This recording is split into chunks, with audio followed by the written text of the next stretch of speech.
Well, yeah, I just wanted to say a little thank you first of all, Henry, because I was going through quite a it's been a I've suffered with mental health issues, depression primarily, intermittently from the age of about 14, but had a particularly bad spell at the start of this year. And I was listening to your original Love series on the Waking Up app. And though I can't remember exactly which one it was, but I just had a moment where I just wept. There's something about, and I find this with your new app, The Way, as well. There's something about your kindness in your voice and the way you're guiding the meditation that makes one want to feel kinder to themselves. So I just wanted to say thank you for that, first of all. Thank you. I'm happy to hear that. That's really, I guess that's one of the things I'm hoping for, is that we all learn to be more patient with ourselves and kinder to ourselves. And I think that is a bedrock for a more compassionate world, probably. Absolutely. And I think, I've been practicing meditation for close to a decade now. And it's not until it's not until very recently, and actually you've been a real catalyst for this, listening to your guided sits. Just that thing of I still feel like I'm been very goal orientated up until now. And actually that being a bit kinder to myself doesn't come easily in life, and also then doesn't come easily in meditation. So yeah, thank you. Yeah, good, good, good. Yeah, I think that's an important point that we very easily just transfer what our patterns may be in the rest of life onto the meditation project, whatever our project, whatever the project we think is for ourselves in meditation. It's Yeah, very easy to do that. And then, I mean, I don't think we should beat ourselves up if we do find we're doing that, because it's very natural and a lot of us do. But it's great when we start realizing that we don't have to do that, that actually meditation can be this space where, man, it actually, will kind of get more out of it if we have less of a bar that we think we've got to leap over, or something yeah. some way we've got to measure up in the practice. It's precisely the opposite. I think it's always just about really coming back to here and now, just as it is and as we are. Mm, yeah, Anyways, we can surely get into more of that as we go. But yeah. absolutely. I wanted to talk to you a little bit about your it's a fairly new book, Original Love, right? When did Original Love come out? Oh yes, very recent. It came out in July. In fact, in the UK, I think it's out just this week, I Oh think. wow, I'm Oh. you see, you've got Sam Harris to thank for that, because I sort of get a lot of my notifications about things that are coming out through that. Yeah. But talk a little bit for people who haven't read the book and who don't know your work about the four stages. And I asked that because I was talking to my therapist recently, who also practices meditation, and we talk a lot about Buddhism and Buddhist theory and things like that. And he said something that I think in some of your talks with Sam you've echoed slightly, but correct me if I'm wrong, but that he said something like you have to have a stable sense of the ego in order to let it go. Um, and I remember a talk you had with Sam where it was kind of, why can't you just go from step one to step four? Where you said those two and three are incredibly crucial. Could you talk us through that a little bit? Yeah, okay. I'll tell you, like, this is what I lay out in the book Original Love, and it's also the kind of the structural backbone, I guess, to the app that you mentioned, The Way. And it's a notion that comes out of deep in the Zen tradition, actually, although I've tweaked it a bit, and it's found in different forms in lots of different schools of Buddhism. But it's the idea that there are kind of, the number may change, but in my case, I plumped on this number of four basic kinds of benefit and purpose and sort of project that meditation can be for us. So we might say there's four different areas of growth that Mm, meditation can foster, can be a refuge for, and nurture. So Um, just really briefly, those are, the first one is mindfulness, meaning by that we're learning to be better at being aware of what's happening right now, rather than being lost in thought, rather than being also lost in currents of emotional energy that carry us and will have associated thinking, of course, very often. But actually being able to be aware of thoughts when they arise and be aware of emotions when we're having them, rather than, it's rather like the difference between being tossed by a cascading river versus climbing out of the river is still cascading, but we're not in it, being rolled Pulling around by it. back. So Mm, we're aware of it rather than caught in it. And so that's just a critical thing, because it's so good for our mental health.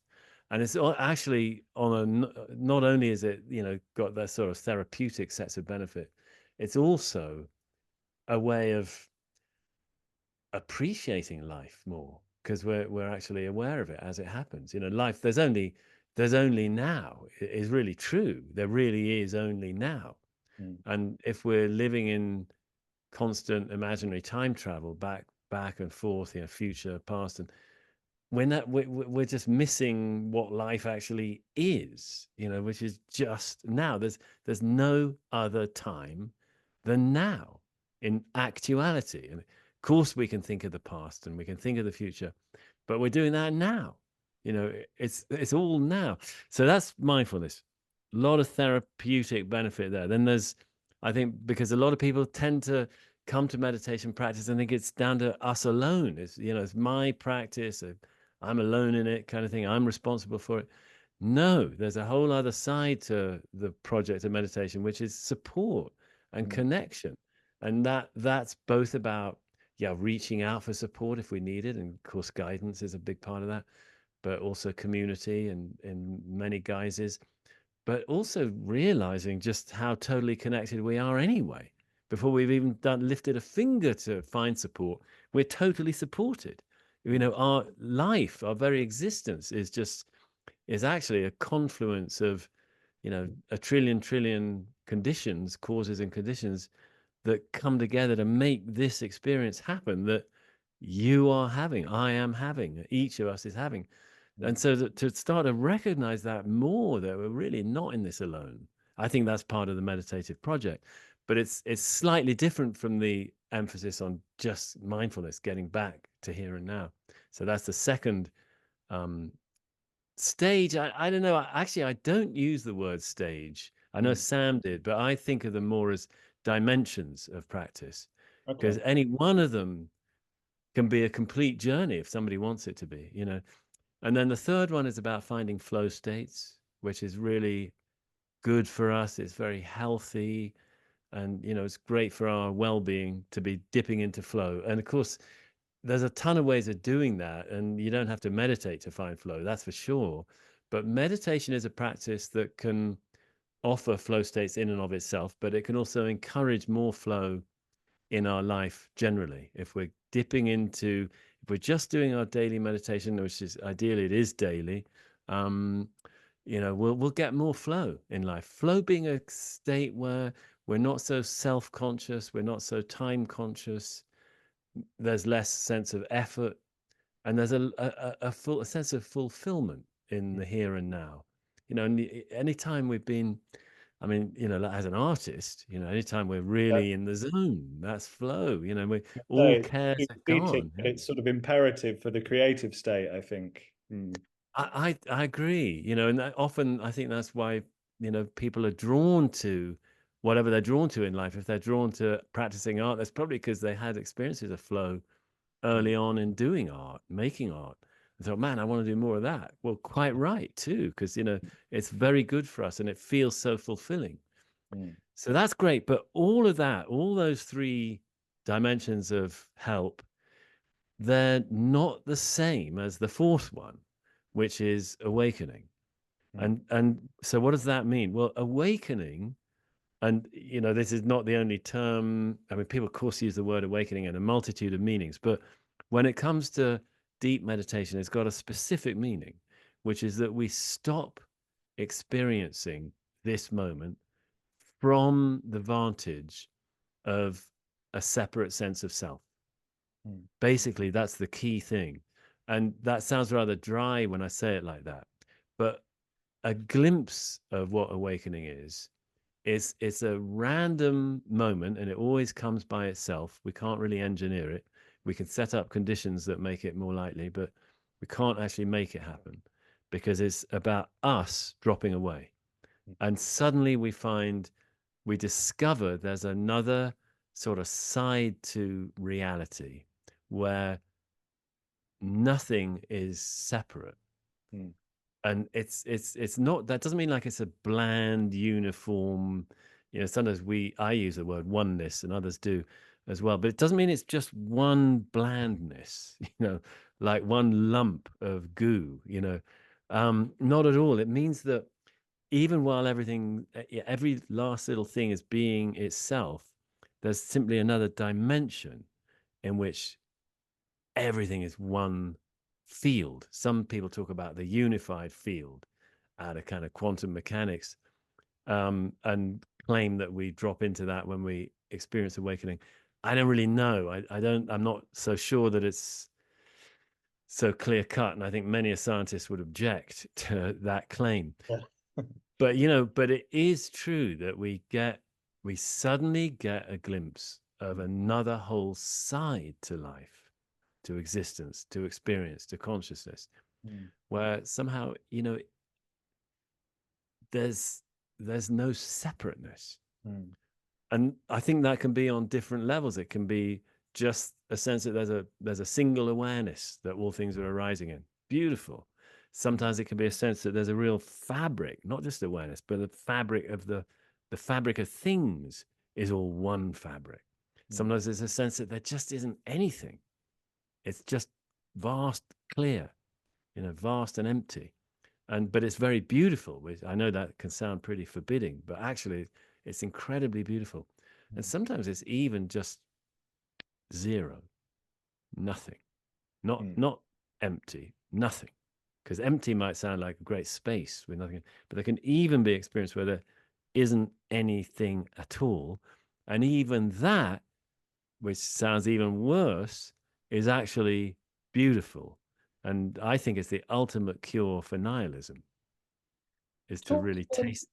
Yeah. Talk to me a little bit about zero, because everything else we talk of, you talk of glimpses, and through, mainly through long silent retreat. I have seen glimpses of this throughout my practice, but the only thing I can't picture, or didn't sort of have an idea, a sense of what you're saying, is that zero. So if you, I know it's very hard to articulate these things, but if you can talk a little more about that, I'd really appreciate it.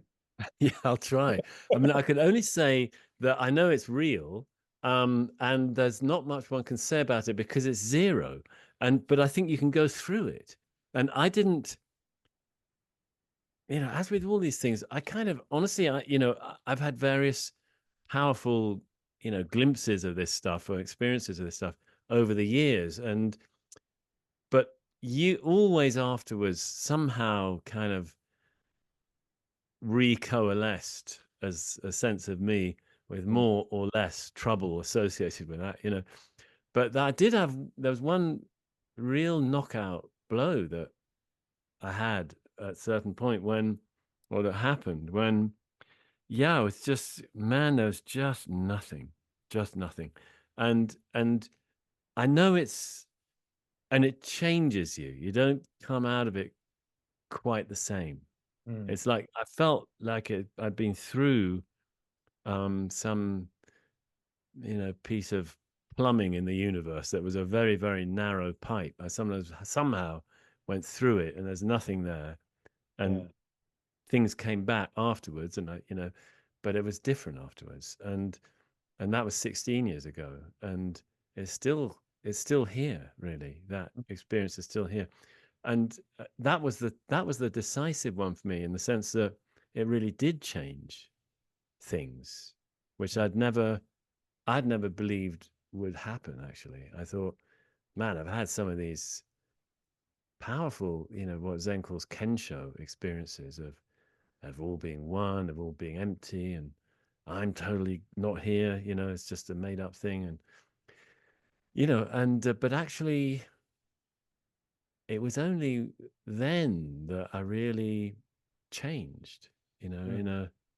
in a positive way. Well, Yeah.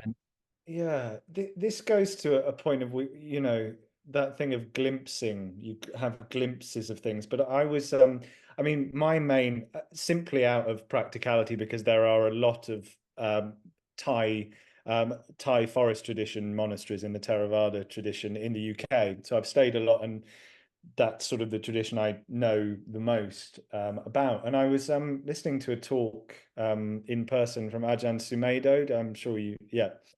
And it was just interesting seeing this sort of, he's now in his 90s. And he says, he was talking about, am I enlightened? Am I this? He's like this sort of thing, at the basic level, I suppose, Buddhism at its core is about reaching Buddhahood, being fully awake to reality and to see. But I sort of feel like somehow even for Buddhists, and I don't consider myself a Buddhist, I'm very interested in Buddhism and it's led a lot of my meditation practice. But for a lot of Buddhists and a lot of practitioners, I see it sort of, there's still this thing of, well, it's never a state I'm going to reach. Do you think there is a state where that is a constant, it's not just glimpses, it's a constant reality, the egolessness?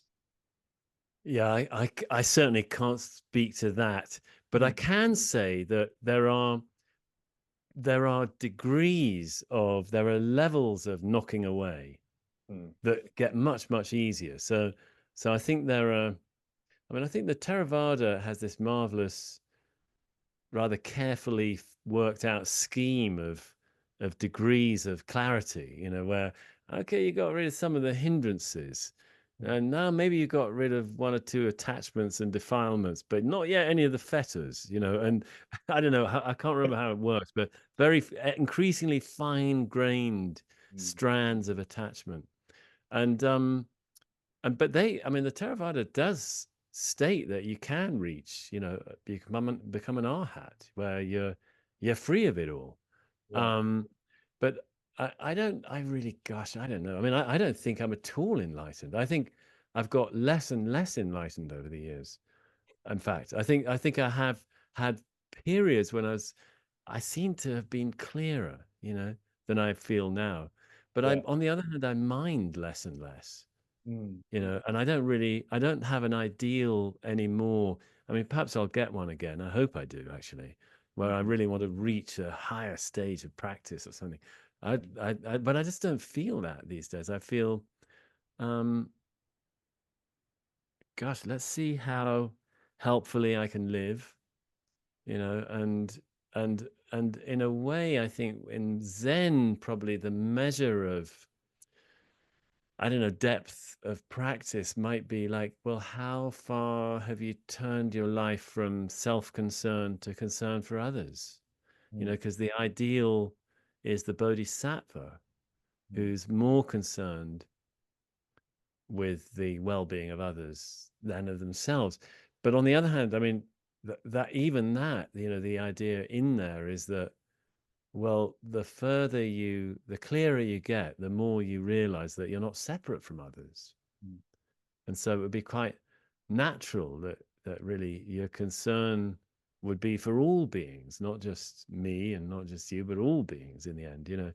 So, but I don't know. I just don't have the necessary depth, I think, of practice and experience to be able to speak very articulately to I any think, of it. well, I think you're doing yourself a disservice for one, but I can just say on a personal level, I've gained an awful lot, and I'm very grateful to you for what you are putting out into the world, and it's helped me a great deal at a time. I always feel like somehow things with my stages of practice so far, and I'm still very early in, really, 10 years, that's still a fair, not a particularly long time, but the right thing comes along at the right time.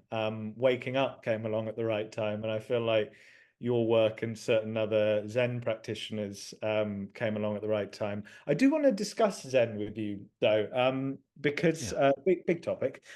But um I suppose my question is, so for instance, in the thing that I found useful in being in contact with the Thai forest tradition is Ajahn Chah and Ajahn Sumedho, therefore, it's very non-intellectual, it seems very clear, very simply stated. Whereas I find the first time, for instance, I read Zen Mind, Beginner's Mind, it was like everything was a paradox, in terms of the way it's written down. And I still feel sometimes coming to Zen, even 10 years into practice, and having an idea of what I can totally see what a koan could do and what these things. I have an intellectual understanding of that, but I still can't quite get to the root of it. I don't, I'm not really asking a question here, but I hope you know what I'm sort of getting at. How Zen can be quite difficult to, if you're coming to it afresh.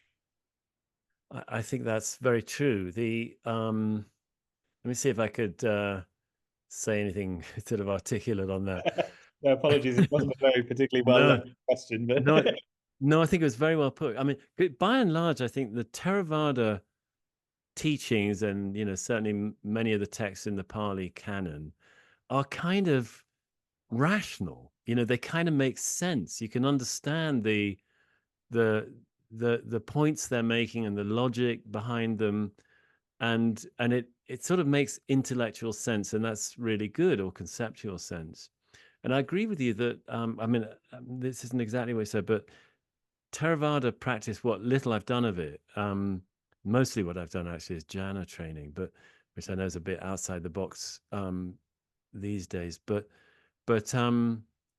it's, yeah, it kind of has, it's encouraging us to really study our experience and sort of break it down, analyze it, see that, yeah, there are different components, and that the components break down as well into other subcomponents and so on. And it's great. And it I think it benefits, or it flourishes, that kind of practice and study flourishes in perhaps more monastic conditions, or in at least in longer retreat conditions. Mm. And I think it's all great. Zen, is another expression of Buddhism, is heavily inflected by Taoism, and its emphasis. I got to actually preface this by saying there's different schools of Zen, and they're really different. So I can only speak about the particular one that I know best, which is a weird one as well, because it's, there's these two main schools of Zen these days, which are Rinzai and Soto. Yeah. And the Soto school, which was Zen Mind, Beginner's Mind, Suzuki Roshi is from Soto, that. I've done a little bit of. I have a little bit of practice in Soto Zen. Very brief practice, but yeah. So I have a little bit of an understanding. Yeah. Mm. Right. So it doesn't use the same careful meditation protocols of Theravada Buddhism. It's more or less just sit, just sit. That's all you need to do. And then you got Rinzai Zen. First of all, coming in and it was facing the wall in a circle. That was my first memory of Soto Zen. Yeah. Yeah, it would be. Yeah. Yeah. And then in Rinzai Zen, there's the use of koans as instruments and tools or methods of awakening. That Rinzai Zen is clearer about, hey, there is a shift that you can go through. And somehow or other, this strange little koan that the master's going to give you is going to help you with that. And nobody knows if you're going to get it on the first night or the 30th year. Nobody knows. But just trust it and sit with it, and it'll be, your karma will unfold accordingly. So, that's like, wow, that's also kind of a difficult, challenging approach compared to the sort of systematic, developmental, progressive approach of Theravada Buddhism, which makes a lot more sense in many ways.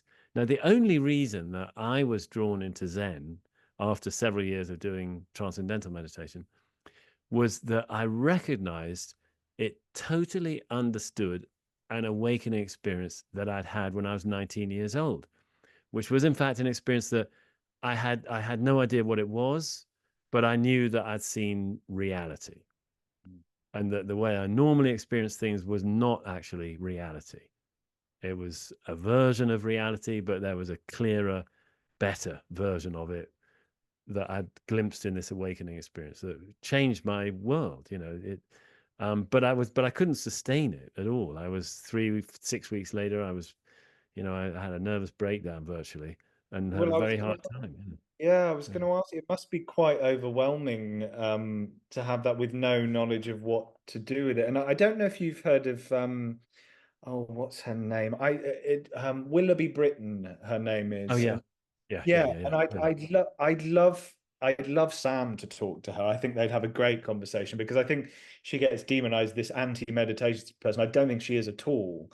In fact, I think she's saying that all we are being told is the benefits, and actually on long silent retreat often, and even I've experienced it. There's some people at the end of retreats I've seen, and it's like it's a 1,000 yard stare. They've sort of, and I do think, do you think there are any sort of pre-warnings people should have before going deep into meditation practice? Because you said it led to a nervous breakdown for you, having an awakening experience with no knowledge of what that was, or any parameters to deal with Yeah. it. Well, yeah, yeah. But here's the thing. I mean, in my case, I wasn't meditating. I just, and I wasn't interested in meditating or in awakening or spirituality or anything. I just suddenly saw more deeply into the nature of my experience in a single moment, and the world as I knew it sort of vanished, and I discovered something else about it, and it was amazing. But it opened me up in a fantastic way that I had never been probably open since I was 6 months old, or whenever I got thoroughly adapted and to cope with some of the traumas in my early life. And and this experience blew all of that away, and I was wide open. 6 weeks later, I went home. I'd been away at the time, working abroad and then backpacking. Went home, and when I went home, all the trauma of my childhood that I had not recognized as while a child overwhelmed me. That was the way I understand it. So it's a particular case that I would not blame meditation for at all, or awakening. I mean, probably it was with the right resources, it would have been a tremendously healthy thing. But I had no resources, so it was overwhelming when I went back. But I didn't blame the experience. You know what I mean? The experience Yeah. was just an experience of reality. How can I can't hold anything against that. That was actually seeing what's real, It's just that I had no support of any kind around it. So here's what and Willoughby Britton, by the way, is on the Waking Up app. They had a conversation early on, in the I first 2 or 3 years. Oh, I that's think it's fantastic to know, because I've been thinking, I really hope she goes on there, because I would love to hear that yeah. conversation. That's good to know. I think unless they've taken it off, it certainly was there. Now, but here's the thing about her work. What I feel is that, first of all, she sometimes seems to imply like there's a whole secret of the terrible things that can happen in meditation, and all these teachers are hiding it. I mean, that's just nonsense. I mean, at least from my point of view, I couldn't relate to that at all. That view. Because I don't think there is anything secret, and certainly not that lots of people are having awful times and teachers are trying to hide it. On the other hand, I also think there's in most cases where it's been really hard that I've heard her talk about. It was a serious mismatch of purposes, like in terms of the way I just mapped it out with these 4 zones or 4 areas. Like a lot of people, they just want a bit of the first one. They want a bit more calm and a bit more coming home to here and now. And if the first thing they hear about is a 3-month retreat in Thailand, that's a mismatch. But Yes. it may be what they go and do because they don't know, because they're told, oh, this will help with all those things. But actually, they'd be better off doing, an app for 10 minutes a day Yeah. to get what they want. So I think what's going to happen, as already is happening, I hope, is that there's been such a sort of explosion of interest in meditation in the West over the last 40 years. And when I started, it was fringe. It was weird and fringe, and now, 150 million Americans have tried it, and 20 million might do it regularly or something, whatever the numbers are, so we know it's exploded, but we're just beginning to learn, what the ground rules and the sort of, hey, we can't just import these Asian traditions and all the associated culture around them and assume that's going to fit here. We and probably in a typical rural Asian setting, either you work on the farm, or if you don't, if you want to go and if you've got some little inkling that there's something else you want to do, you go to the monastery and live there. That's like very stark contrast. But we've got this growing possibility of lots of degrees of dosage, basically. Yeah. And so I think it's a lot about recognizing what I actually am interested in. What's the right dose for me? Yeah. you know and how do I build it into my life in a gradual, kind, patient way? Not I gotta get awakened tomorrow, so I'm going to go and live in a monastery. Well, actually, it might be way healthier to just get an app, yeah, Yeah. like I was saying, and just try, what's it like? Can I sustain 10 minutes a day for 3 months? Yeah.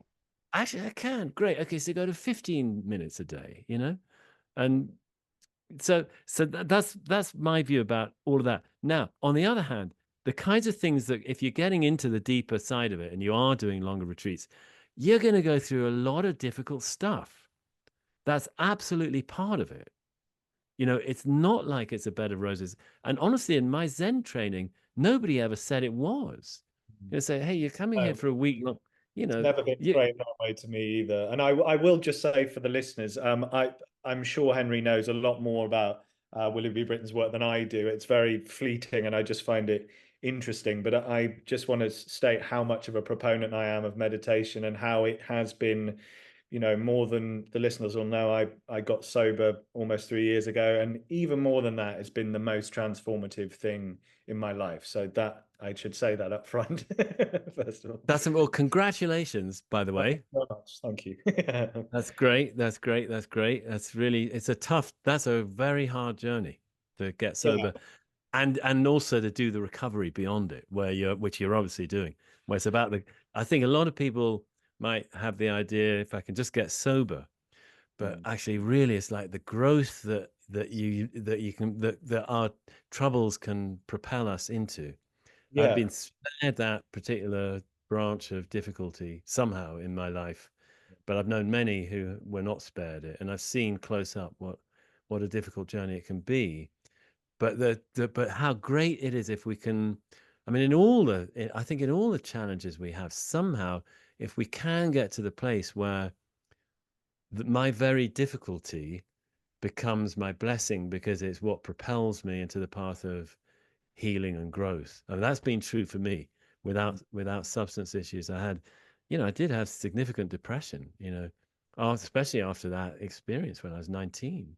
And it took me a few years to start, unpacking it and changing it. And, meditation was part of my journey, but so was a lot of therapy, different kinds of therapy I've done over the years. And It's yeah. interesting with therapy. I said this to my. It's been really interesting. It's only recently I've got a new therapist, and he's also very interested in and experienced in meditation practice. And so we have some interesting conversations. But I asked him the question. I think I'll ask you the question. In terms of therapy, I find it.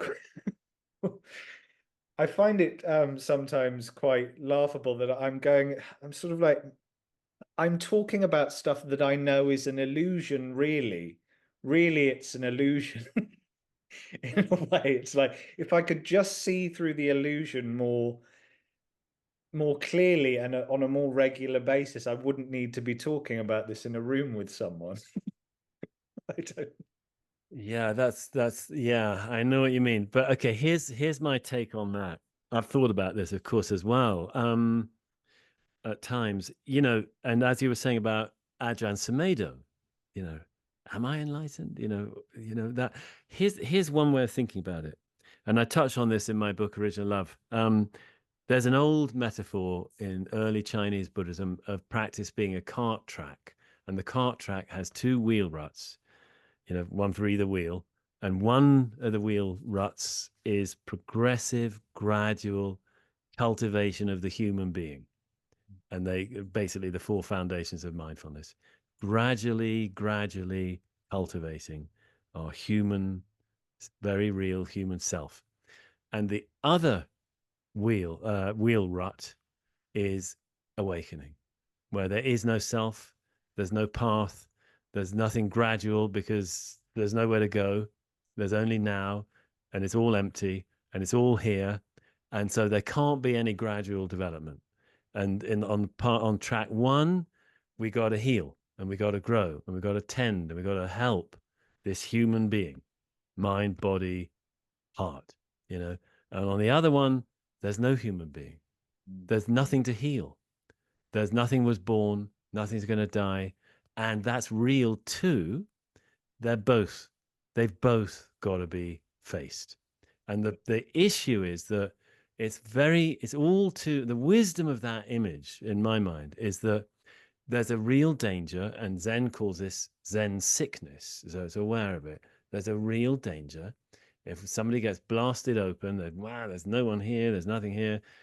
Actually, if we stay there and in some way cling to it, well, actually, we've come back, but we're not recognizing it, because that you have to have a self to be clinging to something. So, man, this is better. This is better. Already, it's actually lost. But that's the as soon as you start to get, I find on long retreats especially, you start to see through, and they think, oh, I'm seeing that. Fuck, I'm back where I was. Yeah, exactly. Exactly. That's what I remember. One of my teachers says, if you think you're enlightened, you're obviously wrong. Yeah. Because actually, I think in the real, the closest I've been, I think to really somewhat awakened is when there is nothing called awakening. There's no difference between what we call deluded living and what we call awakened experience. There's no difference between them, because I think the whole idea of delusion and awakening belongs to the unawakened world. In the awakened state, there's nothing called awakening. No. That would just be impossible, because it's just this is how it is, and so I think there's something about that. I love that cart track metaphor, basically because it actually expresses to me what I was saying earlier, that we've got to tend the human being and all the human relationships and all the other human beings. We can't just say, nah, they're not really there, they're an illusion. Because actually we're living in this illusion, so we are, like, there's one articulated that so well in your last conversation of the two I've heard. we are still living in this society, and if we all just became monks, then it would be right. There's this 20th century Zen master Yamada Cohen used to say, it may all be a dream, but we've still got to work to make it a happier dream. I love that. I think that's just beautifully put, Absolutely. And it's sort of that's and that includes this dream here, I love Alan Watts. It talks a lot about how it's a play in a way. Yes. It's a play, it's a dance, it's a play, and I love that. I found that incredibly useful as a sort of when I find myself getting into major anxiety about life. I just try and remember that, and somehow it grounds me a little bit. Can I ask? That's great. Yeah. Would you, I was going to just say one thing actually on that, like when we get really caught in it.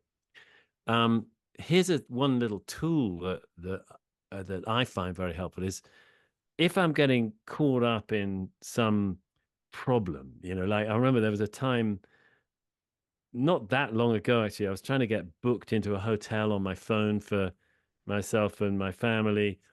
And the damn website wasn't very good on the phone, and I accidentally booked the wrong night, but I paid. And then I tried to call the hotel to say that I couldn't get through to anybody.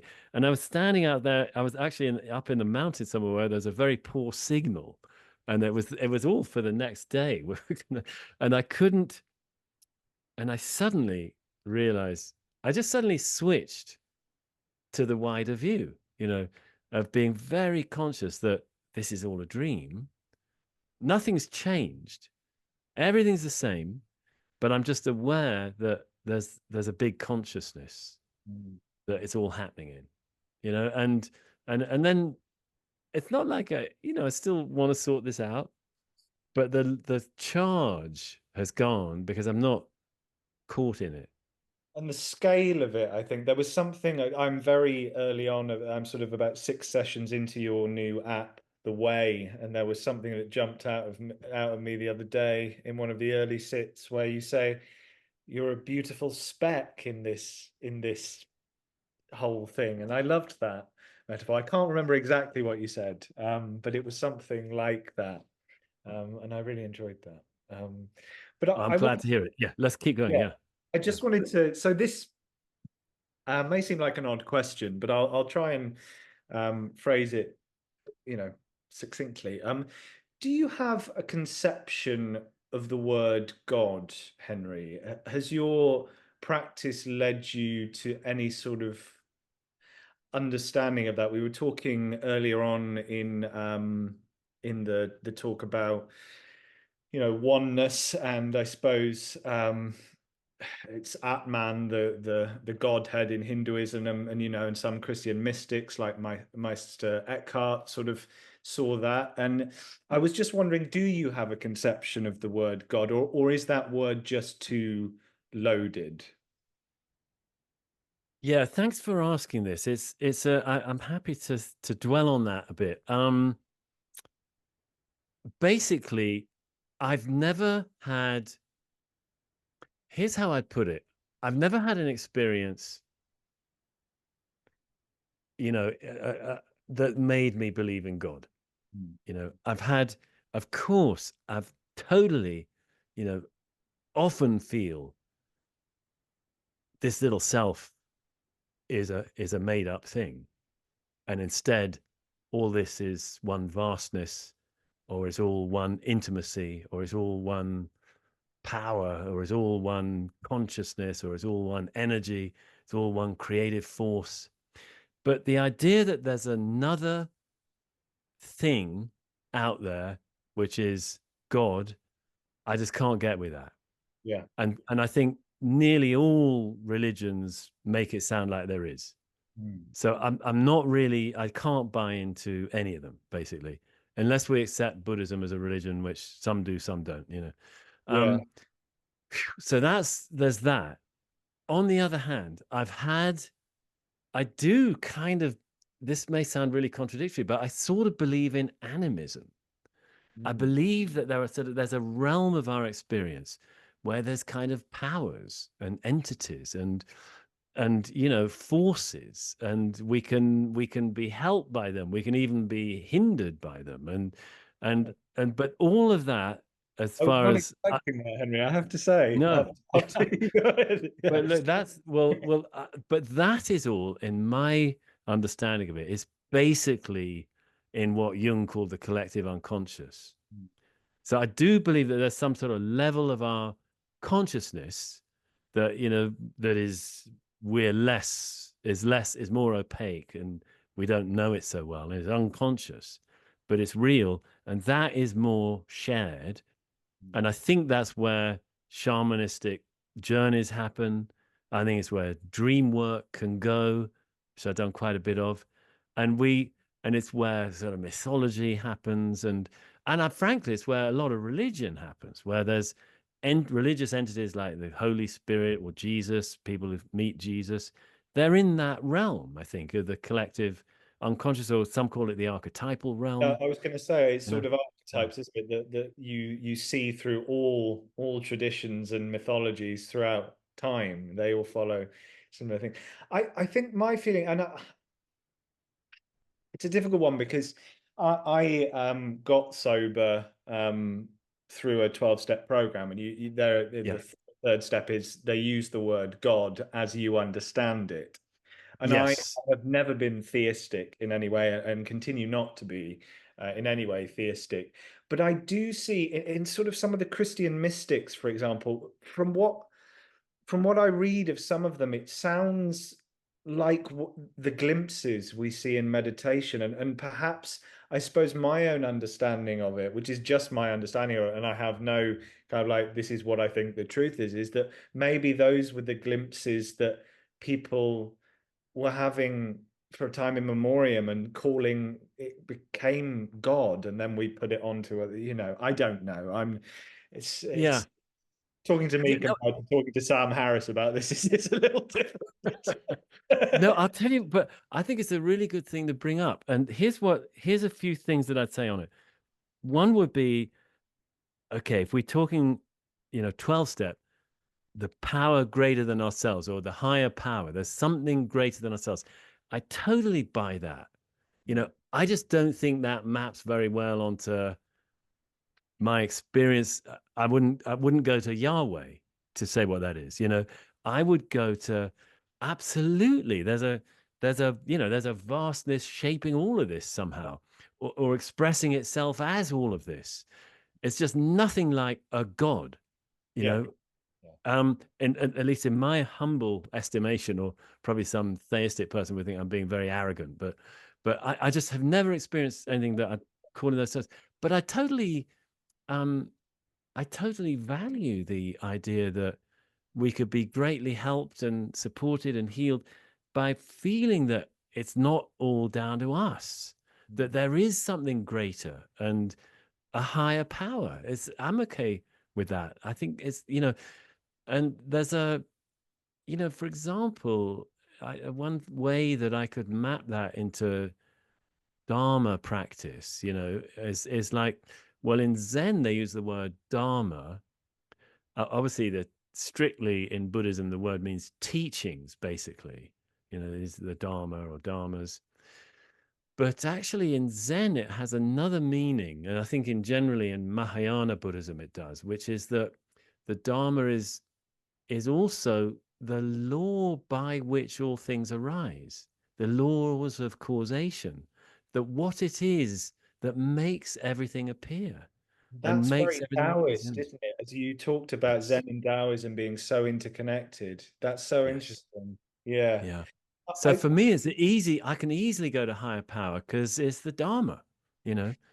I mean, I think I was very staunchly atheistic for many years, which is actually originally how I came in contact with Sam Harris years before I knew he was a meditator, and Christopher Hitchens and Yeah.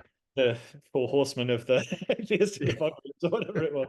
Yeah. Um, but for me, I think without I started my meditation practice at 21. And without it, I got sober at 27. I would never have been able to do step three, which is the major start of your journey in from just abstinence to recovery, which is we made a decision to turn our will and our lives over to the care of God as we understood him. And to me, it is just that sort of completely impersonal state I have glimpsed on retreat or just in sits that Mhm. feels to me completely impersonal. And I imagine I always have this sense of, well, it must be that everyone must experience it that way because it just feels nothing like me. Does that make sense in any way? Yeah. Yeah. I think it does. I mean, I would say it's got different faces and different dimensions. And one of them is that total impersonal nature because it's actually empty. Mm. So it can't be personal. But there are other dimensions to it. Um, but I want to actually, this is a point, I'm slightly changing the subject, maybe a little bit, but I wanted to just see how this lands with you. I wouldn't, I wouldn't say, and this might be a reflection of my coming out of more Mahayana / Zen Buddhism than Theravada, that the glimpses and shifts and experiences and insights only happen during meditation. I don't find that, it's a Zen thing that actually the meditation is prepping us for the world. And in Zen, the view would be more like, actually, in a certain way, we're not studying the human mind, we're studying experience. And in that sense, when I look at a tree, I'm being given the full teaching of the universe. Mm. And can I receive the teaching? Or am I stuck in my conviction that I'm in here in this little skull and the tree's out there and I'm seeing the tree and it looks like that and that's the real tree. That's the real experience going on. It's true, but there's another level to it where actually the tree, this mind, this experience, this thing called a life, they're all one life, one existence, one experience. So in other words, in Zen, the bigger awakening experiences, they probably don't happen while meditating. Well, of course, Yeah. and this is the thing. There should really be no bounds, I suppose, between meditation and life. When you were saying that, it reminded me of a very quite funny thing that happened to me. I've recently moved back to London, and I was walking along the canal in near Paddington, Little Venice, and it was beautiful, and there was the sun shining off the water, and I was looking at the sun shining off the water, thinking, just be still so you have an awakening moment, sort of thing. It's like, I've sort of I do have a general sense of being far more mindful and far more patient and hopefully kinder. Um, but I do find, and yeah, maybe the Mahayana tradition in general and Zen in particular does set the parameters better for that happening, because I feel like I'm always going through my life waiting for something to suddenly, a koan type thing, like the what's the koan with the it's not the stick, is it? It's the rock hitting something, Oh, that what, like a pebble hitting a bamboo? or hitting a bamboo, yeah, something like that to bring me out of I'm constantly waiting for it, I think. Yeah. um Well, just remember, if we're anticipating it, we'll I never we'll get it. keep it. Yeah, we'll keep it away. Yeah, absolutely, Because yeah. yeah, because actually our anticipation, that's it as well. Mm. Yeah, Yeah, our seeking it, that's it. So you can't really seek it because your seeking is already it. I know, yeah. Yeah. Um, so this is obviously a podcast about creativity, and I was listening to I've listened to many times the conversations you've had with Sam, and there was one where you were saying, the last sort of 10 years or so, it's mainly been, you've sort of stepped away from poetry a little bit and other writings. It's mainly been about practice, but you've come back. Was it, I don't know how long ago it was, but it's fairly recent, your poetry collection, isn't it? Yeah, well, I published two poetry collections about 20 years ago. Um, and when I was very busy actually and active as a poet in the UK. Mm. And that was, sort of, I was very, I've been actually writing full time since my mid 20s. I got Mm. very lucky and published a book, when in my mid 20s, and one thing led to another, and I just kept doing it. Yeah. And along the way, I'd also been a poet since my teens, and then finally got focused enough to get a book of poems together, and that got published, um, yeah, 22 years ago now, and then I did another one a few years after that. So that was, yeah, that was. Then what happened was basically, I mentioned having that sort of particularly deep experience, at least for me, that really changed something fundamental in me. And after that, I basically stopped writing. Mm. I was asked to start teaching Zen and meditation by my teachers.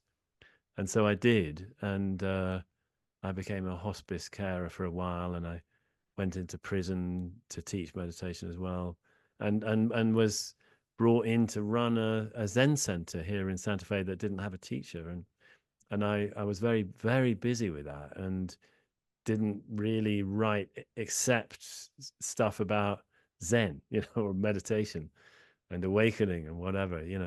And then, but then along the way, I found myself writing another book, which came out 5 years ago, called One Blade of Grass. Which I And haven't read yet, but I absolutely will. It's on my list of things to read. So, well, I hope you enjoy it if you do get to it. And then more recently, this new one, Original Love. And I've got quite a lot of poems have been coming in the last 2 or 3 years, and I've just let them come. And so I'll be doing a poetry collection sometime in the next year or so. I hope, I plan, I think so. Mm. This is I'm interested in how that came about. Just suddenly the poem started flowing again. Apologies, I thought you'd released a collection recently because I knew you'd read one out on a talk with Sam, so I thought that was from a collection. Right. Well, there's one in my new book, Original Love, and I have actually been publishing a few here and there. I had one in the New Yorker about a year ago, and in a couple of other magazines. So I'm beginning to publish some of this new wave of them as well. But yeah, I think I'm quite interested in the relationship between Dharma practice and creativity, because obviously it's been a very important thing. Like Zen again has a huge tradition of poetry, Mm, from the early Chinese days onwards, that it was quite standard for many a deep practitioner to also be a poet. mm, you know and I think when Zen had a kind of real blaze of popularity in the US in the 50s, 60s, 70s, maybe into the oh, 80s. all you know you know, Kerouac and Ginsberg and all the beats were, I mean, the Dharma bums the yeah, yeah. exactly, and it spoke right into the heart of their creative endeavor. That this whole idea that you could be a wandering artist. You Mm, could live not tied to a place, but instead anchored to some fundamental practice, anchored to some fundamental reality that was everywhere, and that your life would be an expression of that, and you'd express it through your poetry or perhaps your painting, your art. I was a very liberating kind of cool idea that instead of art being an analysis, or writing being a kind of analysis of the social system you're living in, and its horrors and torments, which was kind of 19th century novel, maybe was often anchored into that. you know Actually, no, it can be a fundamental exploration of what it is to be human and our place in the world. And mm, Zen really supported that. And your poetry could be an expression of the whatever liberation you're finding, and whatever love and appreciation for this world you're finding. I think that was a very liberating notion of what art could be, I think, in the West at that time. Have you noticed? Actually, no. I'm not gonna. I'll say I'm gonna ask you if you would be open to. Would you be open to reading a poem, one of your poems, anything you have recently worked on, or it's totally fine to say no if you would rather not. But Yeah, sure, absolutely. Let me see what I've got. um well, I'm doing it as a sort of experiment as well because I would like to read one of mine at random on my list, which the listeners will know. I constantly talk about. I'm an actor primarily, and acting I can do well and have self-belief in myself, but I'm also a creative in other things and just don't write enough. And I always keep saying I'm too scared to do this. So it's an ultimate challenge for me to at random flick through and to someone I admire read a random poem. So here we go. Let's both do it for each other. okay, okay, why don't you go first? Let's hear. Oh my God, I was hoping you wouldn't say that. Okay, here we go. Right. This is my poetry collection. Let's scribble through. Okay. Where are we? Oh God, this is an old one. I'm already making excuses. Here we go. This is an old one, but this is a poem at random. Here we go. God is in your typewriter. They screamed, they cried. God is in your typewriter. God is in your typewriter. They wailed as I cried in agreement of the fact that has long been misplaced, and the truth that is God is here and within us, misguidedly placed upon pages of pillage and destitute vagabonds, recluses, degenerates, written by the ones who feel we are needless to record in their books. They control everything now, but in time they won't be remembered, as their self-aggrandizing never touched one single human soul.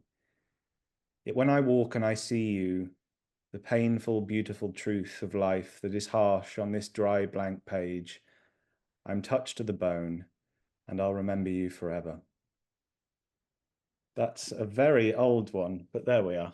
I like that. I like that a lot. Beautiful. That's Beautiful. terrifying for me, I have to say. Well, well done. Well done. No, it's a really nice poem. Does it have a title, by the way? It doesn't. They often don't. Yeah. The ones I have had a few poems published, and I then tend to title them because I Yeah. have to. Yeah. But that one's just a random one. But I suppose God is in your typewriter would be maybe a good. Yes, it would. It would. It would. That's lovely. That's lovely. Yeah, congratulations. Okay, I'll do the same. I'm just opening one up here on my computer. I like to memorize them, but this one I haven't got memorized. And this is real. I don't Yeah. know. I don't know what to. I don't know what to say about this. Prophet at 60. Come, says my old friend. We'll walk the wild hill and the limestone cliffs. You'll taste the salt spray mixed with heather, and the iron waves of that sea, that old, old sea, will wash you clean as you haven't been in years. God, is it decades? And your eye will open again. The one real eye, the only eye that matters, the treasure eye, Zen calls it. Even now, the raven is traveling his sky road, threading the eye of the sky above that black sea and those drab hills, as only he knows how.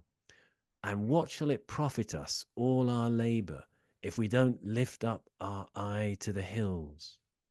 To profit or not, that's the question. But what profit when there's the wet track with the black mud of the old isle that bristles, restless in its iron sea, where the air is pure poetry, so they say, before you've even breathed it? Did I get this right? Am I on the right track? Or will I even know after it has come to pass, when in fact it will have passed? Don't waste your time, whispers my pillow in the night, on what you're not. Amid the breakfast things, the phone is calling, black as obsidian, not giving a thing away, sleek as a raven's wing at dawn, when wet new light has just painted the world. And what can it profit the day sufficient unto itself?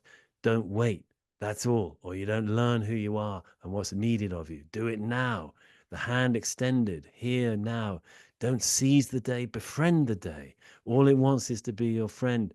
So I take the hand, I take the call, and from the green headland, side by side, under a bustle of sky, we watch black waves heave against each other, jostling for joy, in love with what they are, for no profit, none at all.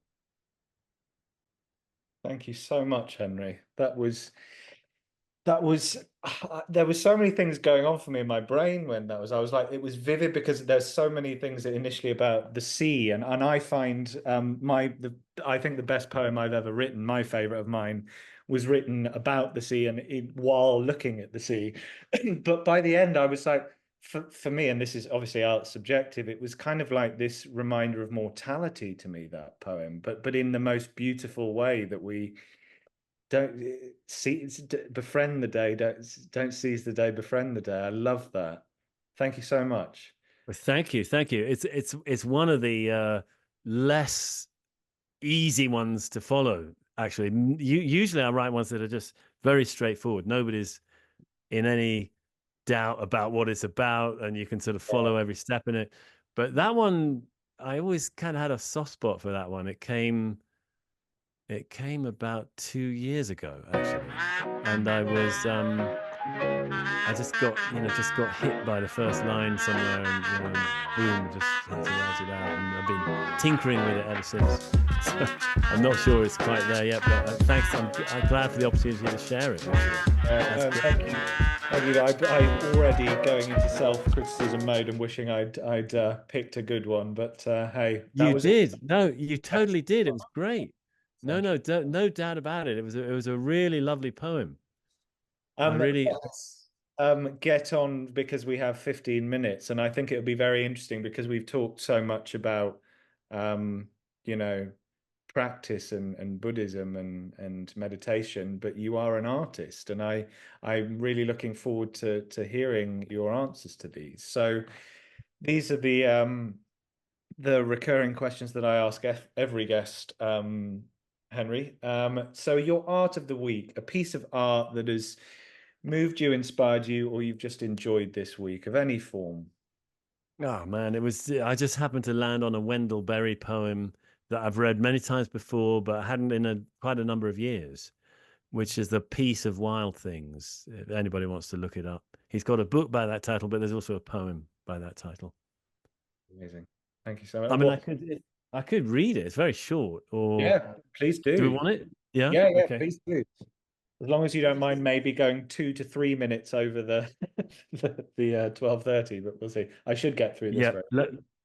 Let me see if I can pull it up. It's a very short poem. Hmm. Well, I mean, it's not super short, but it is short. If I've got it here, that would be great. Yeah, I think I do.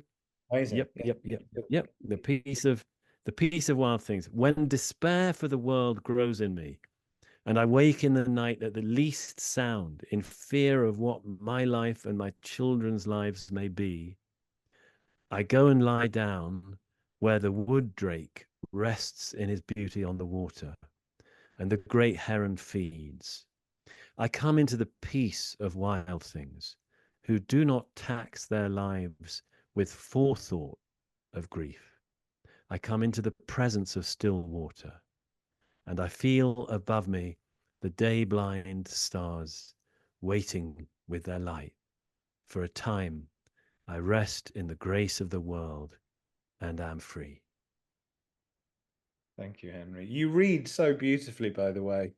As someone who's a voice actor by trade, you put me to shame.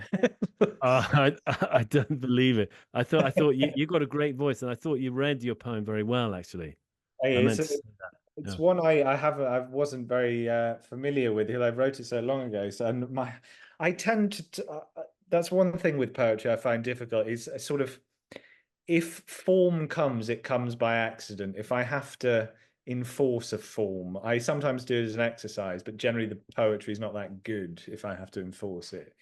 Um, I've got an anecdote on that, which is that I spent 3 years at a certain point in my life only writing in rhyme and meter.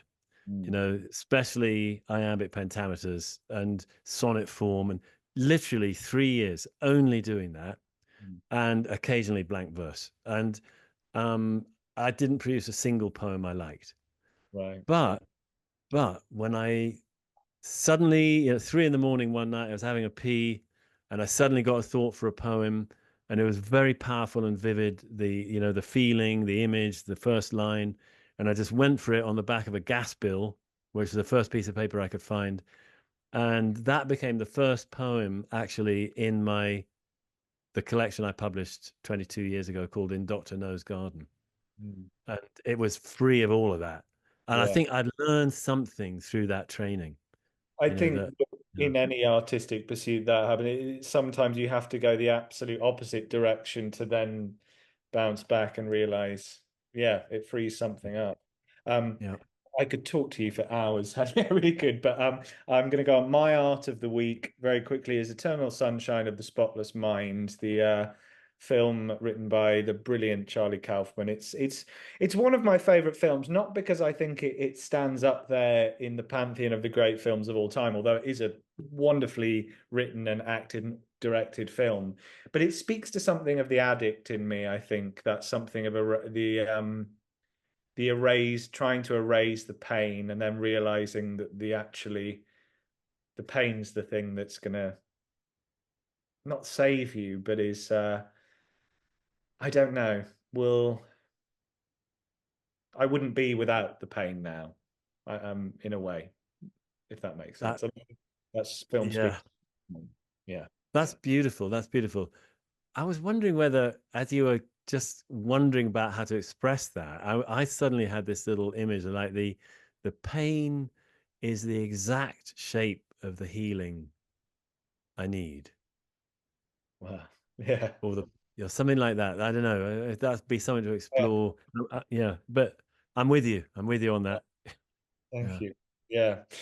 Artist spotlight of the week, Henry. Someone, an artist of or teacher or but I think it'd be interesting if we stick to art as we've spoken so much about the other stuff. An artist of any medium that you think everyone should know about.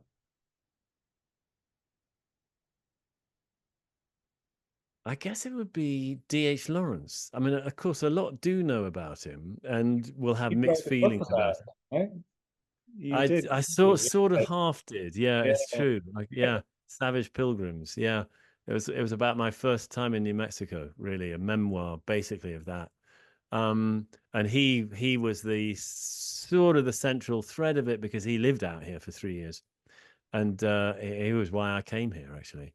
Mm, And I but and he's a very mixed bag. I think there's a lot of stuff that I was made to read Women in Love as a kid, and I honestly I kind of made myself like it because I wanted to, but actually I didn't really, and I can't. When I tried to read it again years later, oh my god, this is a mess, and it's very long, and it's anyway. But I think he's got a handful of things that are just amazing, mm, and especially poems, and maybe there's a dozen poems that are just fantastic, and only he could have written them. mm. And they're right at the top of the game, Would and there be two or three you could share with us that are some of your favorites of his? yeah, but I think it would be well, I would say right off the probably the best known of them is Bavarian Gentians. It's about these amazing flowers, and I wouldn't normally like a poem about flowers, honestly.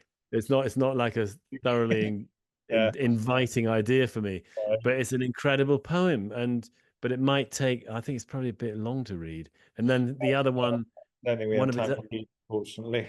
And yeah, and then another one would be the piano. It's just called Piano, actually. Softly in the dusk, a woman is singing to me, taking me back down the vista of years. It's a fantastic little poem. um, thank you, Henry.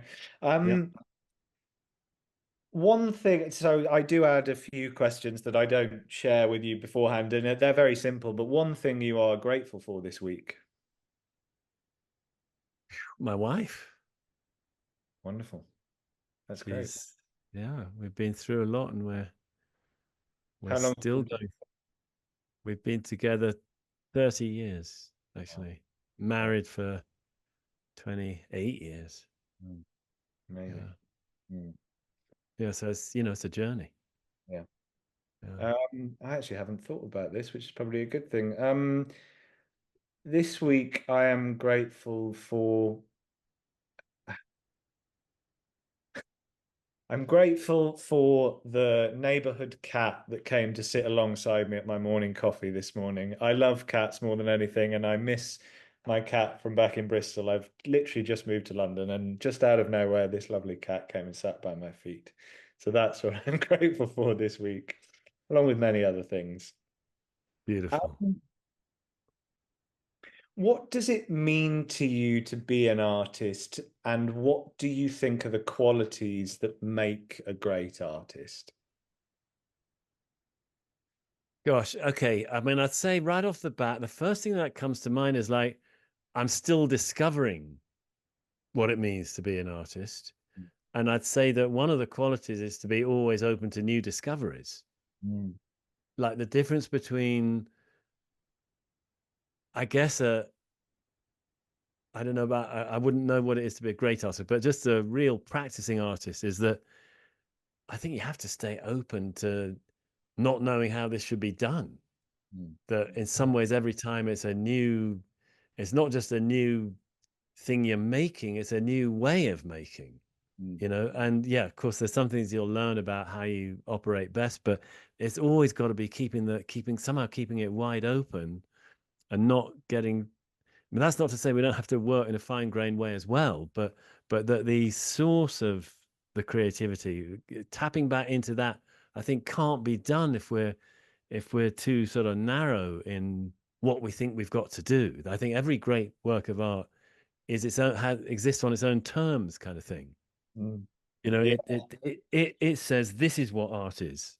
You know, that's such a beautiful. Yeah, it's sort of it's outside of yourself in a way, and you just have to be open to it arriving in some ways. Yeah, I always feel like the good things I've written, the it you know, I don't believe in God, but if there was a muse or anything, I could certainly believe in that moment, because it's certainly not me writing it. yeah, And exactly.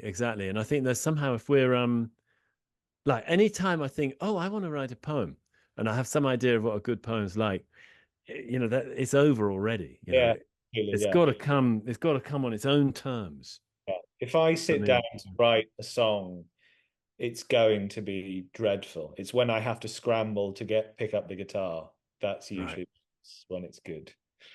Um, that's thank you. What makes you happy outside of work, outside of creativity, outside of meditation and all your daily goings on, Henry? Okay.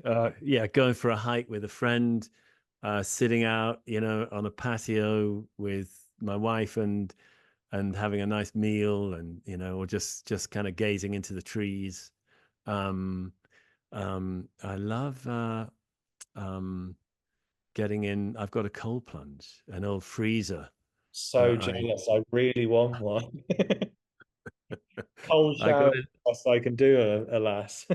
No, that's good. That's good. I bought one in what they call a yard sale out here in America, for $60 and probably 8 years ago. And there was a little group of there was a Zen student actually who was working with me, who was in this community down in Southern California of surfers, and I used to go every 6 months and lead them in Zen, and then we'd all surf together. And they were into cold plunges, and so he just gave me a tips on how to sort of prepare this freezer I'd bought so that I could use it for that. And man, oh gosh, it's just incredible. It's better than, it's so much better than coffee in terms of just Yeah, yeah. stimulation, and I've it done a feels so little good. And I've done a little bit of sort of wild swimming in Vermont in sort of springtime where it's still very, very cold. So I've had a bit ooh, of yeah, an experience with it. Yeah, there's something about it. You feel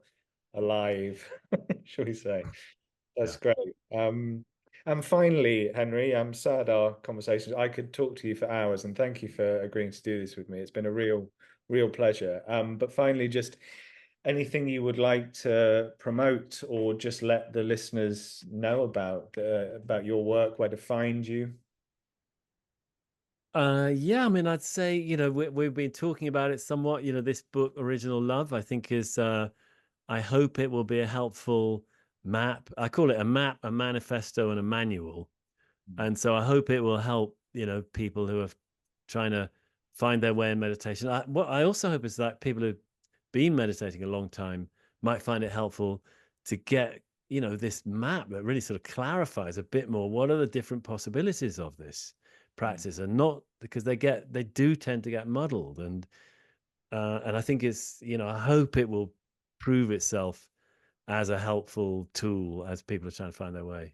I think it's quite a radical act in many ways as well, what you've done with the app in a world where we're constantly things vying for our endless options of everything.